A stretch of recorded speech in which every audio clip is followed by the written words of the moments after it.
Hello नमस्कार, आप सभी का मेरे चैनल कोड से में स्वागत है। और कुछ दिनों के अंतराल बाद मैं फिर एक बार आप सभी के सामने पेश हो रहा हूं।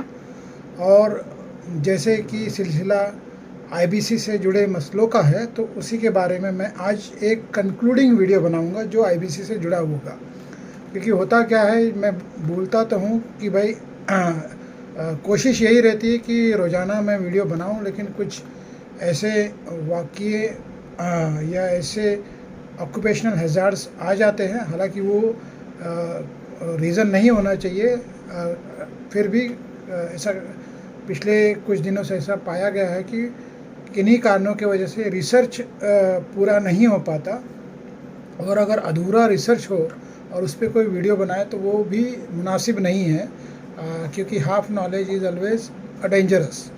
और मैं उस चीज़ में बिलीव करता हूँ कि या तो आप पूरी जानकारी रखो या कुछ ना रखो। पूरी जानकारी रखोगे तो तथ्यों पे आप बात कर पाओगे, कुछ ना रखोगे तो कम से कम आप अपने आप को अपग्रेड कर पाओगे। अगर कुछ ऐसा वाक़या आपके सामने आया हो जिसके ऊपर आपकी कोई जानकारी ना हो, लेकिन अगर आपके पास अधूरी जानकारी है तो आप सिर्फ ज्ञान ही ज्ञान बांटोगे, जो अधूरा रहेगा वो बहुत डेंजरस होता है। बहरहाल हम शुरू करते हैं आज के कंक्लूडिंग पार्ट ऑफ आईबीसी से जुड़े हुए मसलों के बारे में। और एक बात ये भी कि आईबीसी लॉ में जो डेवलपमेंट होता है, जो प्रेसिडेंट जजमेंट जिसे कहा जा सके, जिसके ऊपर कोई डिबेट की जा सके, जिसके ऊपर कोई एनालिसिस की जा सके, या जिसके ऊपर कोई रिसर्च किया जा सकते, ऐसा डेली बेसिस पे ऐसा जजमेंट पिछले कुछ 10-15 दिनों से नहीं है। ये भी एक फैक्चुअल पोजीशन है। हालांकि कुछ एक जजमेंट्स हैं जो बहुत ही बेहतरीन हैं, तो वो मैं आज के ही वीडियो में कंक्लूड करूँगा। हालांकि एक ब्रॉडर पर्सपेक्टिव रखते हुए उस सारे जजमेंट्स को मैं शॉर्ट पॉइंट समरी में कंक्लूड करते हुए आईबीसी टॉपिक के ऊपर जो जुड़े जजमेंट है उससे रिलेटेड ये आज का वीडियो मैं समाप्त करूँगा। तो शुरू करते हैं आज का वो पहला जजमेंट, जिसमें एक वाक़या है। ये जो है, मैं पहले जो जजमेंट्स की बात करूँगा वो एनसीएलटी बॉम्बे बेंच से है। अब होता कई बार है कि जो लिटिगेंट्स होते हैं वो ज़्यादा करके सीनियर काउंसिल्स जो होते हैं उनके एंगेजमेंट को लेकर काफ़ी वो इन्फ्लुएंस रहते हैं। उनको ऐसा लगता है कि कोई सीनियर काउंसिल्स अगर अपीयर होंगे तो वो बेटर तरीके से उनके पॉइंट ऑफ व्यू को रख सकते हैं बेंच के सामने, और जिससे उनके अपने लिटिगेशन में उनको कोई उस तरह की प्रॉब्लम्स नहीं हो पाएगी। जहाँ तक कि एंगेजमेंट ऑफ सीनियर काउंसिल की है तो उस पर तो कोई प्रॉब्लम नहीं है, लेकिन आप सीनियर काउंसिल को एंगेज करो और उनकी फ़ीस ना दो, और वो फीस ना देते देते वो एक्यूमुलेट हो जाए, वो इस तरह से एक्यूमुलेट हो जाए कि वो 1 करोड़ जो कि थ्रेशोल्ड वैल्यू है आईबीसी में, अगर आप कोई प्रोविज़न इन्वोक करना चाहो आईबीसी का, तो थ्रेशोल्ड वैल्यूएशन जो है वो 1 करोड़ की है। तो यहाँ पे ऐसा ही एक मसला हुआ जहाँ पे सीनियर एडवोकेट को जो एंगेज किया गया था जिस पार्टी के तहत, उनकी पेंडिंग बिल जो थी वो 3 करोड़ के ऊपर वगैरह थी। तो उन्होंने आईबीसी प्रोसीडिंग्स जो है इन्वोक किया और इनफैक्ट एप्लीकेशन फाइल किया for non payment of the legal dues CIRP proceedings में। एनसीएलटी दिल्ली का मानना, बॉम्बे नहीं, दिल्ली का मानना यह था कि पेमेंट ऑफ सीनियर काउंसिल्स और advocates bill cannot be entertained for adjudication of the IBC proceedings। ये National company law Tribunal Delhi का जजमेंट है जिन्होंने वो रिजेक्ट किया। The bench noted that there exist a pre existing dispute regarding the invoices raised. तो होता ही हो कि जब सीनियर काउंसिल कोई बिल रेज करता है तो ऑब्वियसली अगर कोई पेमेंट ड्यू है तो जिस पार्टी को पेमेंट करना होता है उनका अपने ऊपर कुछ इश्यूज तो रहता है कि ये बिल हमने दिया है, ये इनवॉइस जो रेज किया है, इसकी जो जिस तरह से हमारा डिसाइड हुआ था कि हम इस तरह से पेमेंट करेंगे, एक कंस्ट्रक्टिव हियरिंग रहेगी तो ऐसे पेमेंट करेंगे, नॉन फॉर्मल हियरिंग रहेंगी तो इतना पेमेंट करेंगे, तो शेड्यूल ऑफ पेमेंट पे डिस्प्यूट रेज होता ही है। तो इस वजह से प्री एग्जिस्टिंग डिस्प्यूट इसमें इनबिल्ड था और इस लिहाज से जो पेमेंट ऑफ काउंसिल फीस है उस एप्लीकेशन को रिजेक्ट कर दिया गया, जो कि सीनियर काउंसिल का ड्यू था एनसीएलटी दिल्ली का। अब दूसरा जजमेंट है बॉम्बे का, जिसमें एनसीएलटी बॉम्बे ने एनसीएलटी मुंबई बेंच ने insufficiency of the stamp proceedings under the IBC not to enforce guarantee। ये क्लेम जो है जो डिफेंस मैकेनिज्म होता है कि भाई जिस कॉन्ट्रैक्चुअल ऑब्लिगेशंस के तहत इन्फोर्समेंट मांगा जा रहा है और उसी के तहत जो कॉज ऑफ एक्शन इन्वोक किया जाता है कंपनी लॉज के अंदर, इन्फोर्समेंट ऑफ द गारंटीज वगैरह जो भी है, तो अगर वो अपने आप में जो कंक्लूडेड कॉन्ट्रैक्ट है वो सफिशिएंटली स्टैम्प नहीं है, हाँ, तो भी proceedings under IBC will continue। The bench held that the proceeding under the insolvency and the bankruptcy code are intended to address the insolvency issues rather than to enforce the guarantee itself, and hence the rejected the contention regarding the insufficiency of the stamp duty on the guarantee agreement। Insufficiency of the stamps जो है ये एक concluded issue हो गया है मेरे हिसाब से, जब से सुप्रीम कोर्ट ने इस चीज़ को मतलब फाइनलिटी दी है, जहाँ पे आर्बिट्रेशन एग्रीमेंट जो होता है जो अपने आप में इनसफिशिएंटली स्टैम्प होता है, तो वो क्यूरेबल डिफेक्ट पाया जाएगा, जिसके तहत जिस एग्रीमेंट के तहत आर्बिट्रेशन इन्वोक किया जाता है, अगर वो अपने आप में इनसफिशिएंटली स्टैम्प्ड है भी, फिर भी आर्बिट्रेशन प्रोसीडिंग्स जायज़ रहेगी। ये अपने आप में फाइनलिटी पे पहुंच चुका है जजमेंट, जो पिछले साल में सुप्रीम कोर्ट ने उसे मतलब 5 बेंच के जजेस ने उसे कंक्लूड किया कि insufficiency of the stamp will not affect the arbitration proceedings. तो उसी लिहाज से insufficiency of the stamp on the deed of guarantee और enforcement of any contractual obligation under IBC जिसके तहत पेमेंट दी होती है, वो कोई प्रेजुडिस नहीं करेगा एडजुडिकेशन के लिए, क्योंकि पर्पस जो है वो इन्फोर्समेंट ऑफ द गारंटी या कॉन्ट्रैक्चुअल ऑब्लिगेशन नहीं होता है, बट पर्पस वो IBC के अंदर डिफरेंट कॉन्टेक्स्ट में है to address the issue of the insolvency. तो ये 2 जजमेंट, एक दिल्ली का हो गया, एक बॉम्बे का हो गया, जो अपने आप में इम्पोर्टेंट जजमेंट है। फिर एक कलकत्ता NCLT का जो जजमेंट है वो अपने आप में बहुत ही मतलब रिकमेंडेशन के लायक है। जो कलकत्ता ट्रिब्यूनल का जजमेंट है,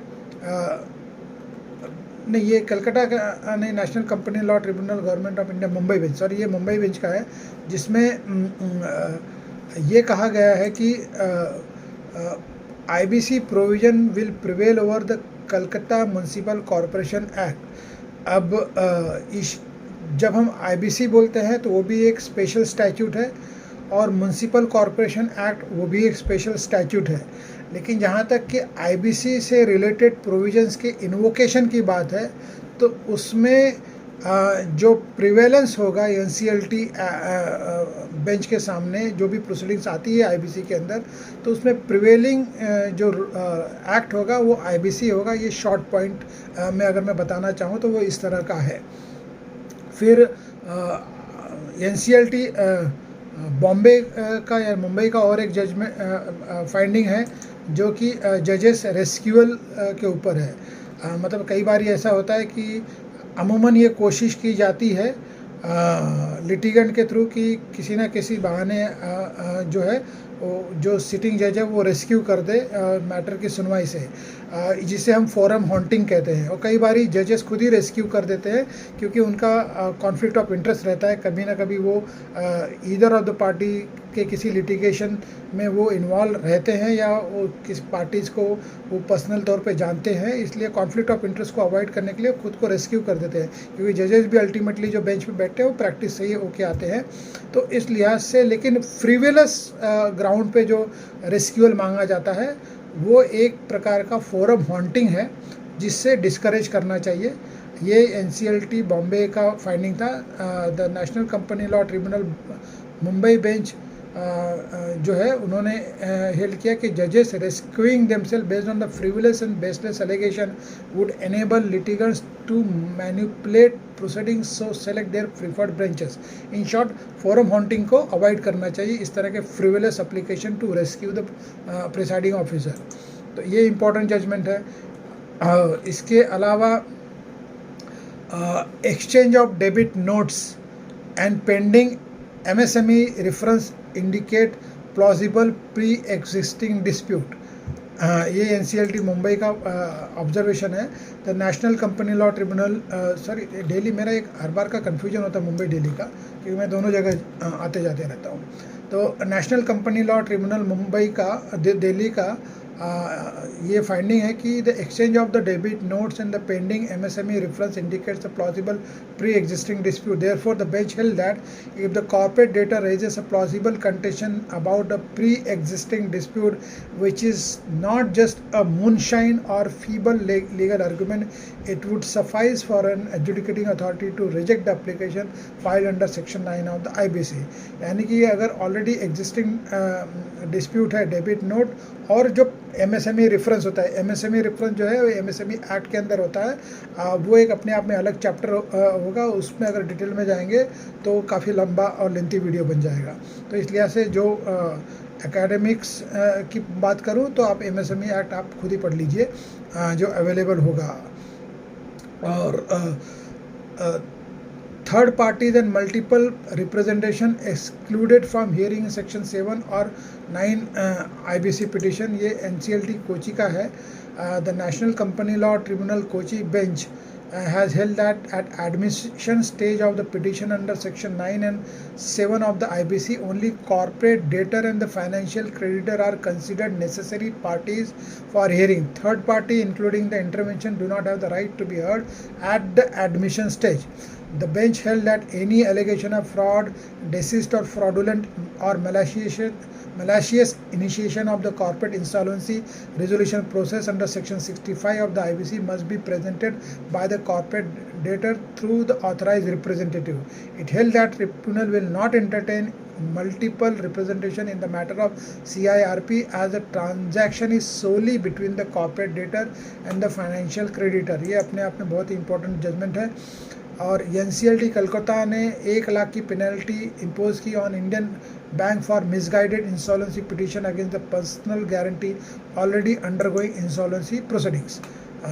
मतलब कि जो ऑलरेडी प्रोसीडिंग चल रही थी उसमें के बावजूद एक और प्रोसीडिंग फाइल की, जिसके तहत NCLT कोलकाता ने 1 लाख का पेनल्टी ठोक दिया इंडियन बैंक को, जो एक मिसगाइडेड इंसॉल्वेंसी पिटिशन था। अब important judgment Calcutta high court की तरफ से ये एक भी है, जो कि मैंने पिछले एक वीडियो में क्लैरिफाई भी किया था कि IBC का मकसद ये नहीं है कि सारी कंपनियों को आप लिक्विडेशन में लेके आ जाओ। IBC का मैंडेट ही नहीं है कि जो है कि आप IBC प्रोसीडिंग्स को इन्वोक करो सेक्शन 7 और सेक्शन 9 में, और आपका अल्टीमेट गोल जो है वो जो कंपनी है उसको लिक्विडेशन में ले आओ। ये IBC का एंड रिजॉर्ट नहीं है, लास्ट रिजॉर्ट नहीं है। ये कलकत्ता NCLT का फाइंडिंग है। Liquidation is not a last resort. Broader public interest in resolving the corporate insolvency should be taken into account. ये कलकत्ता NCLT का बहुत ही बेहतरीन जजमेंट है। विदिशा बनर्जी जो जुडिशियल मेंबर है, she is one of the fine presiding officer, जिसके सामने मैं खुद भी अपीयर हुआ हूँ। और एक जजमेंट की बात करूं तो MOU and the loan agreement for land acquisition as investment not a financial debt, NCLT Bombay का फाइंडिंग है, मुंबई का फाइंडिंग है। The national company law tribunal Mumbai has held that memorandum of understanding and the loan agreement intended for acquisition of the and development of the land constitute an investment rather than a financial debt under the Insolvency and the Bankruptcy Act.